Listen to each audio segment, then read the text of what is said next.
Thick clouds drifted slowly over the Alabama desert, and the muffled sound of old engines echoed in the damp morning air.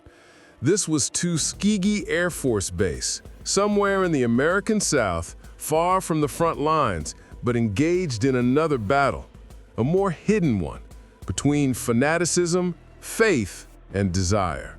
A row of old training planes, P-40s with faded fuselages, stuck side by side. Beside them stood men in not-so-new uniforms, but with bright eyes, determined and ready for a flight they had only dreamed of. The sky, gray and heavy, seemed to be waiting for something. White officers watched from a distance with skeptical eyes, doubting in their hearts that these colored men would ever be able to fly real fighters on the battlefield. But they, men from small towns, from poor families, from backgrounds steeped in humiliation, had come to prove otherwise. The smell of jet fuel, mixed with sweat and dirt, hung over the compound. The wind gently ruffled the American flag, and in a corner of the hangar, a small photo of a black family was taped to a toolbox. The sound of the flight instructor's pen on his notebook could be heard. Names, grades, errors. For many, these grades were not just numbers. They were a thin line between realizing a dream and returning to working in the fields. Flight training began in the old planes. Dust rose from the ground, propellers screamed, and one by one the planes separated from the narrow strip. In the southern sky, smoke trails merged, drawing a vague shape of hope. They knew they had to be perfect, not just good, but perfect. The slightest mistake could spell the end of their dream. Months passed. The days were hot and the nights cold. The training became harder, the flights longer, and the gazes changed from skepticism to respect. But with each success, a heavier burden fell on their shoulders, the burden of proving their worth in a world that still did not want to accept them. One evening, as the sun sunk behind the hills, the shadows of the planes lay on the ground, long and silent. The sound of the last fighter engine died away. Silence fell on the base. Only the sound of boots on soft dirt and the flag fluttering in the gentle wind could be heard. This was the beginning of a path that would end in the skies of war in Europe, where they would have to face an enemy that not only flew in the sky, but also lived in the hearts of many people. The desert wind blew from the east, hot and dry, beating against the metal fuselages of the planes parked at Benina Air Base. That morning, the sun had not yet risen properly above the horizon when the shadows of the soldiers on the ground stretched and stretched. The smell of fuel and oil danced in the air, mixed with the sand and dirt. The makeshift shelters of sheet metal and green military tents stood silent, like wounded creatures. The war was on in Africa. The sound of distant artillery came from the east, somewhere around the Tunisian battle line. The young pilots of the newly arrived Tuskegee Squadron were new and unfamiliar faces among the veterans of the United States Air Force. They had come from a continent where another war was still being fought. A war for equality, for visibility, for the right to fly. Their planes, the P-40 Warhawk, were old and slower compared to the newer European machines. But for them, these planes were a miracle. Every turn in the sky, every maneuver, every glance at the clouds was a sign of personal victory. Another step towards proving that they could fight in the same sky that others claimed. At 05:45, the silence of the base was broken. The commander's muffled voice rang out over the loudspeaker. One by one, the planes woke up. The propellers turned with a metallic whine. The engines came to life. Dust flew into the sky. The ground shook underfoot. Through the fog and mist, streaks of gray smoke rose from the exhaust pipes and covered the sky. The first mission was to escort B-25 bombers to a target on the Mediterranean coast, a small port held by German forces. The task seemed simple. to escort the bombers to their destination. But nothing in war is simple. With the command to take off, the planes lifted off the ground. The dust swirled behind them and settled slowly. The metallic sound of the wheels retracting and the roar of the engine echoed over the golden sands of the desert. From above, the endless plains and the lines of palm trees were visible like a blurred pattern on the ground. The pilots shifted their gaze between the horizon and the instrument panel. No words were exchanged, only a radio with a hissing sound and a heartbeat repeating in their chests. A few hours later, black spots were seen in the distance. A warning sound rang out on the wireless channel. Enemy planes appeared at higher altitudes, powerful Messerschmitt Bf-109 fighters. The difference in technology and experience was obvious, but at that moment, there was no time for hesitation. In the blink of an eye, the sky was out of order. Smoke, bullets, sharp maneuvers. The sun shone through the cockpit window, and white smoke streaked lines of terror across the clouds. One of the bombers caught fire, its orange flames swirling in the air. The Tuskegee pilots turned at full speed toward the enemy, their cannons open. The sky filled with the sound of gunfire, hot and sharp, like silent screams. In the midst of the battle, a P-40 was hit. The engine failed. Smoke rose from its wing. It tried to gain altitude, but it was useless. The plane dived at a steep angle to the ground, disappearing into the fog and sand. A moment of silence. Then, an explosion. The others could only see a trail of smoke, disappearing over the horizon. But the survivors kept going. The bombers hit their targets. The explosions engulfed the harbor in flames. The mission, despite the casualties, was considered a success. When they returned, the sound of their wheels on the runway was the loudest music of the day. The dust rose, and the sky cleared again. In the corner of the base, a soldier clutched his hat in his hand and stared at the horizon, to the sky that was both judge and rewarder. The setting sun spattered the metal of the planes with the color of blood. No one spoke, only the wind blew, and a small photograph fell out of one of their uniform pockets, a smiling face in a distant house. Night came. The yellow lights of the hangars flickered in the darkness. There was no celebration, no music that night. Only the sound of the engines turning off and the whisper of the desert sands. But in the midst of that silence, something had formed. A new respect, a sign of faith. They, whom many had not believed in, had proven in their first battle that they could protect the skies with skill, with courage, and with silence. In the winter of 1944, Italy was shrouded in cold sea fog and bomb smoke.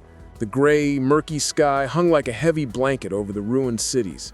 The roads were littered with stalled tanks, exhausted soldiers, and military trains moving supplies to the front.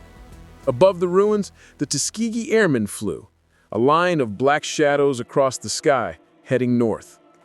Their new base in southern Italy, near Foggia, was a mix of dirt and iron, a muddy field with tarpaulin tents and hangars that looked more like mousetraps than airplane repair shops.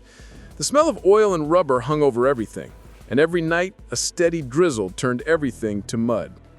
In the silence of the morning, the pilots donned their flight suits. There was weariness in their eyes, but beneath it there was a glimmer of pride, a pride that could not be summed up in any medals or military orders. They were no longer anonymous soldiers. Their names were on the staff reports in London and Washington. Their missions were carried out with precision and order, escorting B-17 and B-24 bombers deep into German soil without losing a single bomber. The same sentence flashed across the reports: no bomber lost under their escort. That day, the target was an industrial site in northern Italy, a large factory on the outskirts of Milan that produced tank engines. On the eastern horizon, the sky brightened. The birds woke up, and the runway shone in the faint morning light. The planes, with their silver bodies and red tails, were visible on the horizon like a streak of blood and hope. The engines woke up one after the other. The earth trembles, the metal roars, the air trembles. The wind carries the smell of gunpowder and fuel. The pilots sat in their seats, their eyes darting between the instruments in the rearview mirror. Their minds scanned the route map, the altitude, the speed, the distance from the bomber squadron. No words were exchanged, but in their silence there was an unwritten agreement. No bombers were to go down. At the command to take off, the ground gave way beneath them. The sky filled with their wings. The line of bombers moved ahead, a huge, slow monster, heading north with mechanical order. Above them, the Tuskegee Airmen flew like faithful shadows. The regular sound of the engines, like the beating of a living being, echoed in their ears. At 20,000 feet, the cold penetrated to the marrow of their bones. The cockpit glass was covered in frosty vapor, and breathing became heavier in the oxygen masks. Below, the Apennine Mountains loomed like frozen waves in the distance. The sun broke through the clouds and bathed everything in a white light for a moment. A beautiful but fragile scene. At 10 o'clock in the morning, the first sign of danger appeared. Dark spots in the northern sky, approaching rapidly. A few moments later, the radio report rustled in my ears. The enemy was coming. German fighters, Messerschmitts and Focke-Wulfs, flew high and then swooped down like birds of prey over the bombers. The battle began. The sky became a mass of smoke, metal, and screams. The bullet trails flashed like a shower of light against the sun. The bombers continued to fly with iron discipline, while the red tails circled around them, engaged the relentlessly attacking enemy. One of the black fighters passed a bomber with its tail on fire. Its pilot, wings shaking, was trying to gain altitude. The air was filled with smoke and fury. In the midst of the battle, one of the enemy planes caught fire, lost control, and plunged to the ground at a steep angle. The sound of the impact from above wasn't even audible. Only a patch of smoke and ash remained on the ground. But the price of victory was high. 2 Tuskegee planes were damaged. One of them was trying to return with a broken wing and a half-burned engine. The engine was rumbling, trembling, but it was still flying. The pilot looked ahead with a motionless face, his hand firm on the levers, his gaze calm and determined. He did not reach the base. His plane made a forced landing near the shore. The waves swallowed the fuselage. With the mission over, the bombers turned south. The sun was sinking below the horizon, orange light shining on the wings. On the muddy runway of Fallujah, the shadows of the planes settled softly on the ground. When the engines died, the only sound left was heavy breathing and the sound of the wind. That night, in his daily report, the bomber commander wrote, "Escort perfect, no losses, exceptional discipline." But in the silent tents of the base, there was a heavy silence. No one rejoiced. There was something grand and sad in their eyes at the same time. The knowledge that every flight has a price, and that they find meaning in their flight only by saving the lives of others. Outside, a light snow began to fall. White flakes settled on the silver fuselages and melted in the dim light of the lanterns. The air was cold, but a quiet fire burned in their hearts. A respect now earned not by force, but by blood. Winter was retreating, but the ground still smelled of mud and fuel. From the air, Fuchsia Base stood like a gray speck in the middle of the plain, somewhere between mountain and sea, between death and mission. On that cold morning, the Tuskegee Airmen prepared in silence, a silence built by months of training, casualties, and non-stop missions. A sharp wind blew from the east. The muddy runway, pockmarked with deep ruts, gleamed in the pale light of dawn. The planes lined up, their bodies coated in ice and salt, their shiny red tails shining through the fog. The red had been a color of distinction at first, but now it had taken on a meaning, a sign of faith, of continuity, of something no commander could write into his plans. In the distance, B-17 bombers could be heard approaching from the south. Today, They were to go into the heart of the enemy, a dangerous mission over Germany. Reports indicated enemy fighters were on the way, but the Red Tails were on guard duty, as they were made to be. The planes took off one after the other. The ground disappeared beneath their wings, and the sky took its place. High up, the sun was bright, but below, the ground was shrouded in smoke and shadow. From the cockpits, rows of bombers moved like huge, slow creatures. Among them, the Red Tails darted like swift birds. The flight went on for hours. The cold air, the heavy oxygen, and the constant roar of the engines, all had become a kind of trance. But peace, in war, is never permanent. The first contact with the enemy came around noon. A few dots on the horizon, approaching rapidly.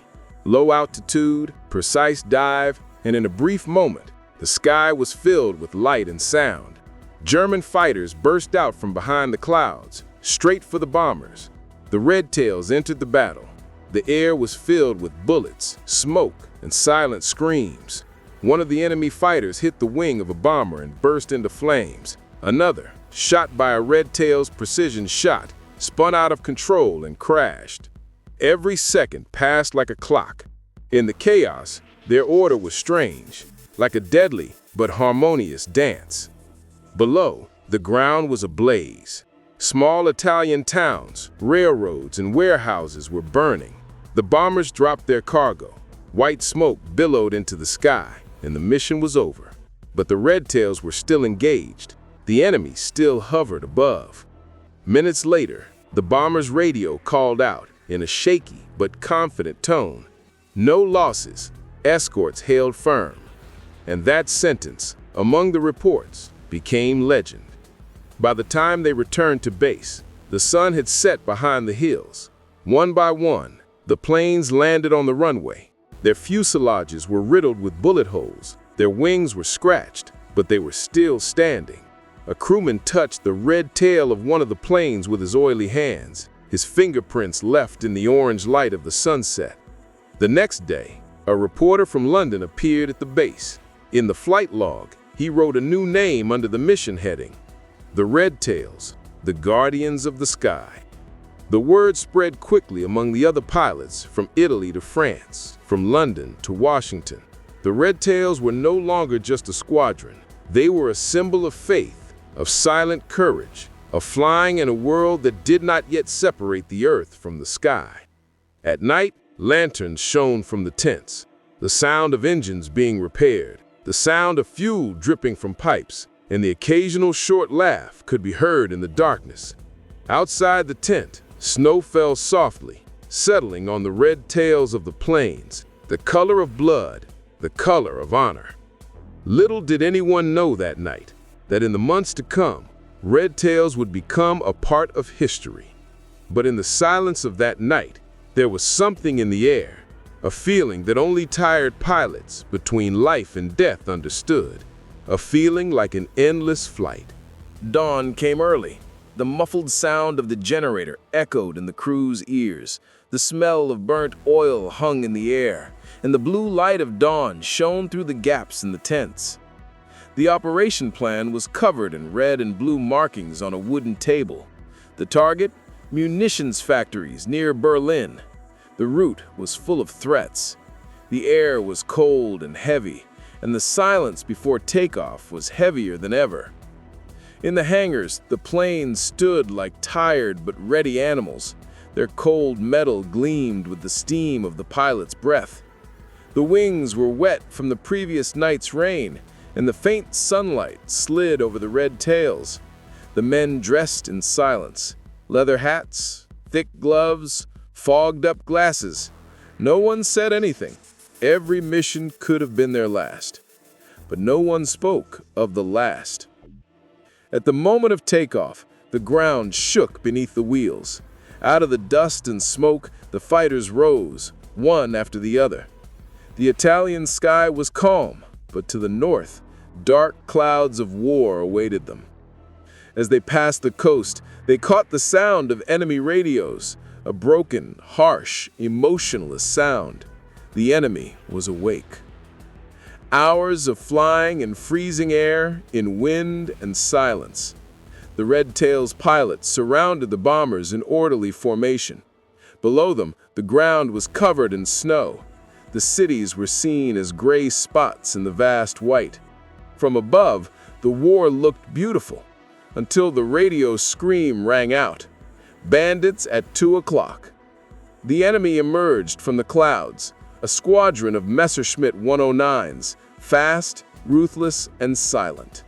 They left a streak of smoke in the sky and charged straight for the bombers. The Red Tails quickly separated, wings spread, engines screaming. The battle began. At high altitude, time had no meaning. The air was filled with fragments of fire. Fighters like black birds curled up, dived, circled, and disappeared in the smoke. The sound of bullets fell like a rain of metal on metal. One of the enemy planes went down in flames, like a silent star at noon. But at that moment, another explosion echoed behind him. One of the Red Tails had been hit. At the last moment, the pilot diverted the plane from the bomber's path so that its fall would not harm anyone. It spun, and disappeared into the gray clouds. No more sound came from him. The other pilots said nothing. They shouted his name in their hearts, but their tongues were tied. In war, grief is covered with silence. In the midst of the fighting, the sun broke out from behind the clouds. A cold, silver light fell on the red wings, a scene of contrast, of beauty and death. The planes shone in the sun, while the smoke-covered ground burned beneath them. The bombers hit their targets. The sound of the bombs thundered in the distance. Black smoke rose from the city like a fresh wound. The mission was accomplished, but getting out of Germany was not easy. On the way back, another group of enemies awaited them. Focke-Wulf 190s, faster, deadlier. The Red Tails were back in action. The air was churning like hell. Bullets whizzed past the cockpits, windows cracked, and oxygen struggled to reach the lungs at high altitude. But their discipline was unbreakable. Each flight in sync with the next. Each turn calculated and silent. They chased one enemy down until, among the mountain trees, the plane collapsed like a shadow. As they crossed the German border, the sky was calm again. Only the sound of the engine and heavy breathing remained. It was getting dark. The sun was setting, and the shadows of the wings were drawn across the clouds. In the silence of the return, no one spoke. Only the radio sent the faint voice of the commander. "Well done, Red Tails. You brought them all home."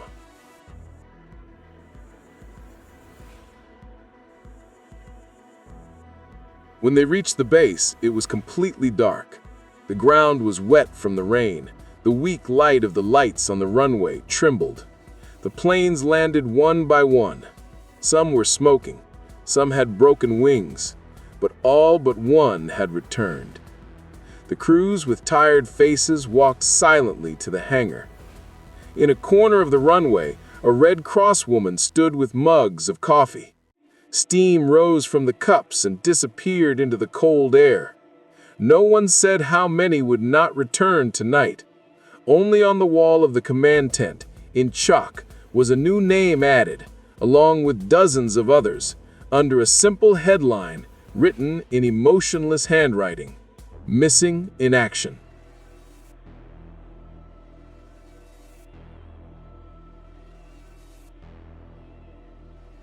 But in the sky, the red trail of the planes still remained, faded but lasting, like an unwritten promise.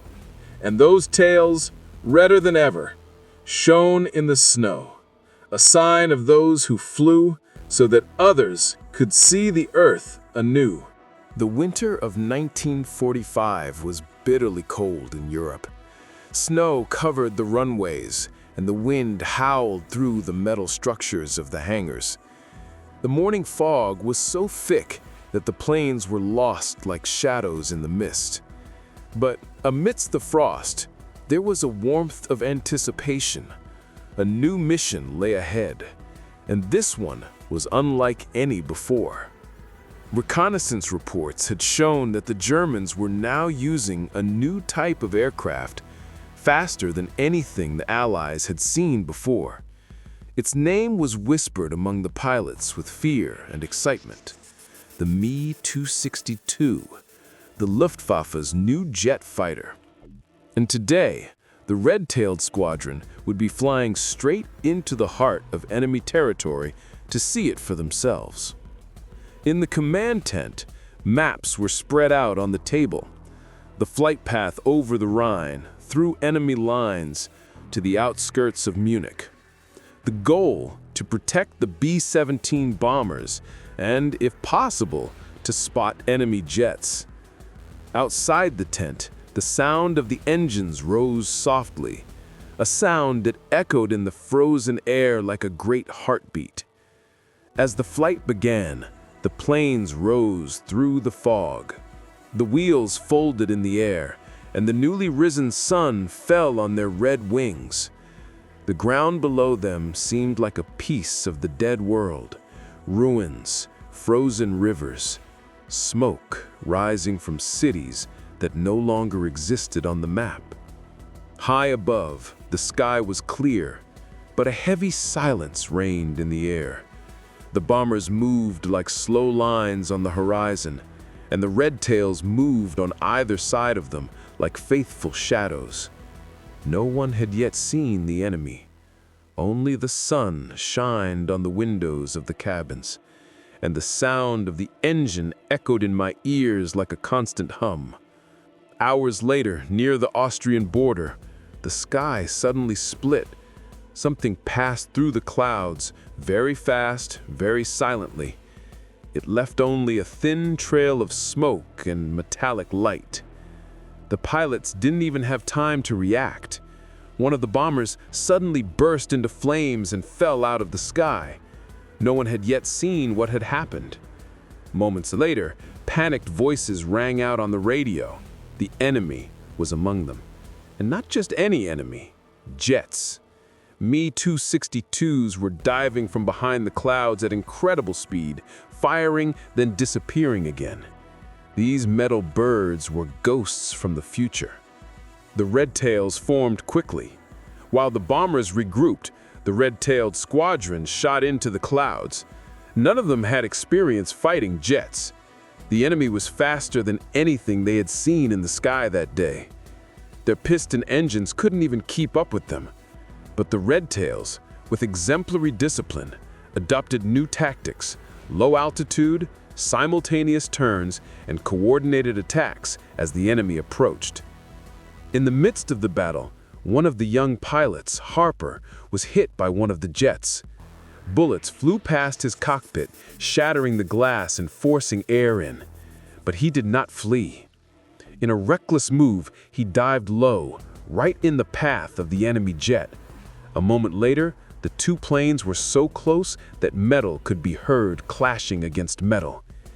His bullets hit the enemy's right wing, and the jet disappeared in flames. A short voice came over the radio, muffled and breathless. "Got one?" And then silence. The battle continued. Every second was a decision between life and death.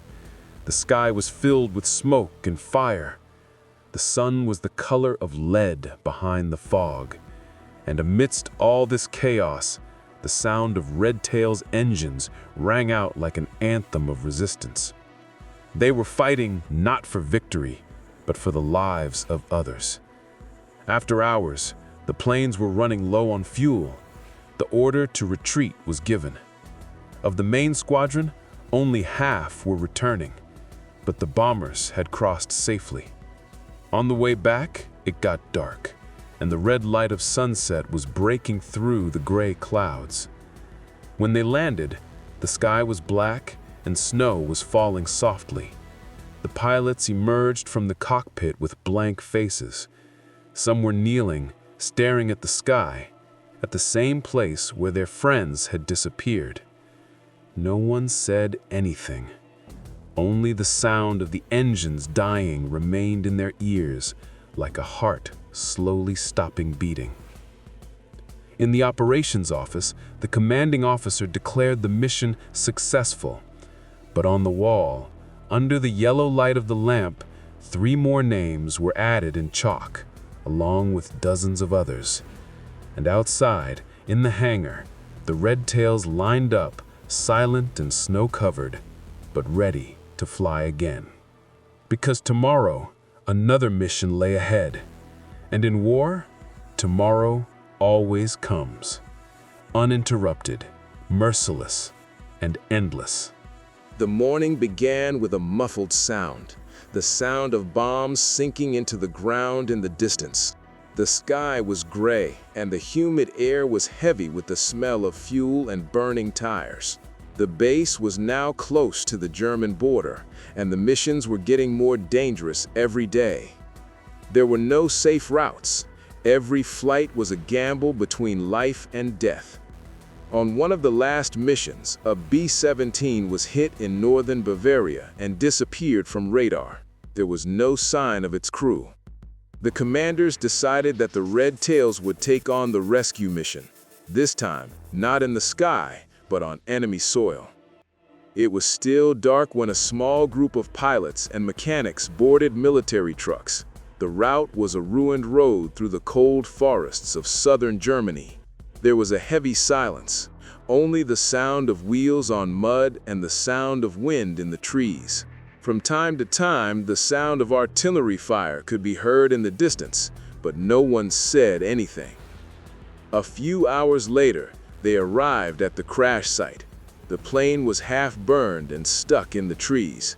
The wings were broken, the fuselage was shattered, and smoke was still rising from the wreckage. The snow on the ground was black. There was absolute silence, only the sound of the wind blowing through the broken tree trunks. They struggled through the wreckage. Every piece of metal was a reminder of a person who had breathed only yesterday. One of the crew was found alive, unconscious with deep wounds to his shoulder and leg. He was pulled out and placed on a primitive stretcher. There was a mixture of fear and peace in his eyes, as if he knew that his rescue was a miracle in the heart of hell. But time was short. The enemy could arrive at any moment. In the distance, the sound of trucks and screams could be heard. They had to retreat quickly. The rain began, fine, cold, and relentless. The roads became slippery. Mud rolled on the tires, and the smell of fresh fuel hung in the air. Halfway through, the group stopped in a ruined village. The houses were empty, the windows were broken, and on the walls were pictures of families who no longer existed. In one of the houses, they found a small heater, and for a few brief minutes, warmth spread through the air again. They laid the wounded man down near the fire. In his sleep, he whispered someone's name, maybe his wife, maybe the name of a town. No one asked. In war, questions were useless. In those few hours, time stretched. Outside the window, the rain had stopped and the fog had lifted again. The sound of enemy engines could be heard in the distance. The group prepared to move. One of the pilots took a last look at the wall of the house. A small framed picture hung there. A German family, father in uniform, 2 children beside mother. He turned the picture over and left without a word. The return was harder than the departure. The roads were muddy, the bridges were destroyed, and the air was colder than ever. At night, the stars peeked out from the clouds. In the darkness, the sound of airplane wings came from above. The red tails were in the sky, covering another mission. Their voices were quiet and sure, like a reminder of hope. The next morning, the group returned to base. Exhaustion was evident on everyone's faces. The rescued man was taken to a military hospital. The mission was accomplished. But in the command post, no one smiled. Only a new name was added to the board, along with a long list of nameless missions. That night, One of the mechanics silently touched the red tail of one of the planes. The paint was still fresh.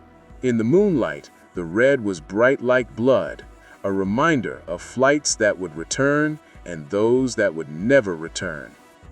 In that silence, only the sound of the engines turning off and the smell of gasoline remained.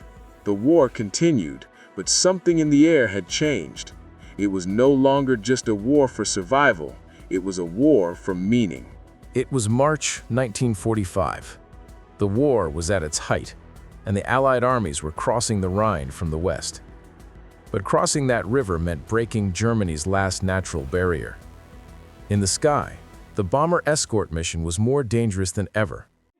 In this vital mission, the Red Tails were tasked with flying over Frankfurt, protecting the bombers carrying ammunition. Dawn had not yet broken when the base was in full swing. The air was dark, the runway wet, and the sound of the plane's engines echoed like metal drums in the earth. The pilots, clad in thick leather, heavy gloves, and with weary but determined eyes, walked toward their metal birds. No one spoke. There was only the sound of the wind, the roar of the engines, and the smell of fuel mixed with the night. In the sky, a thick layer of fog lay over Europe. The sunlight was still barely breaking through. The B-17s were flying high, slow, heavy, and vulnerable. Beside them, the Red Tails flew, orderly, calm, and with unfeeling precision. From above, the earth was a map of destruction. Smoke rose from cities, railroads were destroyed, rivers were littered with broken bridges. A few hours into the flight, the warning message came. Enemy approaching at lower altitudes. The horizon was filled with dark spots. Luftwaffe fighters with black crosses emerged from the fog. The battle began. The sky suddenly came alive, with bullets, smoke, and flames. The sound of screaming engines, explosions, and planes spinning through the fog made a scene of utter chaos. The Red Tails charged into the fray without pause. Their order flowed through the brutal chaos. Each of them knew their mission, to protect the bombers at all costs. One of the enemy planes swooped down from above and came straight for one of the B-17s. In a split second, one of the Red Tails cut it off, its bullets raining down on the enemy's wings. The German fighter disappeared in the fire and crashed to the ground. There was no cheering on the radio, only silence. Through the smoke, reports came over the radio. Tail section hit, engine 2 gone, still holding formation. And in every voice, there was a strange weariness, like men who have already accepted death. The bombers were closing in on their target, a military installation on the outskirts of Frankfurt. The Red Tails carefully cleared their path. The ground shook beneath them. Columns of smoke rose from the sky. The city was engulfed in flames, but the mission was not yet over. The enemy was still circling in the sky. In one battle, 2 Red Tails were hit at the same time. One of them caught fire in mid-air, and the other tried to land at a low altitude. The scene was like a picture of fate, a bird engulfed in flames, but still flapping its wings. By dusk, the sky had calmed. The fires had died down, the fog had returned, and the land had disappeared in the pale light of dusk. The red-tailed squadron was returning, low on fuel, and with wings riddled with holes. On the runway, the sound of metal wheels on damp dirt could be heard. The air had cooled, but the smell of victory, or maybe just survival, was in the air. When they landed, the sky was dark. The faint runway lights flickered. One by one they disembarked, their hands shaking, their faces tired, but their gazes still steady. The commander called out the names. Some answered, some didn't, and the no's were heavier in the air than any explosion. At the corner of the runway, the fuselage of one of the returning planes was riddled with holes. A trail of dried fuel rippled across its red tail, but it still stood there against the wind, like a banner of will. That night no one spoke. Only the hum of the silent engines echoed in the ears, and the moonlight shone on the metal hulls. In the distance, thunder boomed, or perhaps enemy artillery, but the Red Tails knew they would fly again tomorrow. Again, into the sky that never rests. The morning was cold and the fog still covered the ground and the sky. The Redtails were ready for another flight, a mission that might be their last for some of them. The tired metal lines of the planes were lost in the fog, and every sound of the engine rising from the ground was like a beating and trembling heart. Fatigue, sleeplessness, and anxiety were written on the faces of the pilots, but no one showed it. The sky had not yet lightened when the radio messages of warning came. Enemy flight to the southeast, ready to meet. The Redtails began their flight in absolute order and silence. Each knew that today the danger would not come from the fog and darkness, but from the experience and brutality of the enemy. When they reached the required altitude, their view fell on burned cities and destroyed railway lines. Smoke was rising, and the earth had disappeared under the clouds. The bombers moved slowly, the Redtails protecting them like a protective shadow. The battle began. The German fighters attacked with speed and violence. The sound of explosions and bullets echoed in the air. In one of the engagements, an enemy plane passed by one of the Redtails, leaving a flame from its engine. The pilot skillfully and experiencedly corrected his course and in a complex maneuver aimed at the enemy. A moment later, the flames died down, but the threat still hung in the air. In a short distance, several more enemy planes appeared, this time from a lower altitude. The Redtails were forced to split up, each group taking charge of a few bombers. The sound of screaming engines, explosions, and smoke combined to create a scene of utter chaos. One of the bombers was badly damaged and its engines were barely working. The Redtails pilots concentrated on protecting their surroundings, risking their lives as the bomber continued on his course. Bullets flew past them, and any wrong move could have been fatal.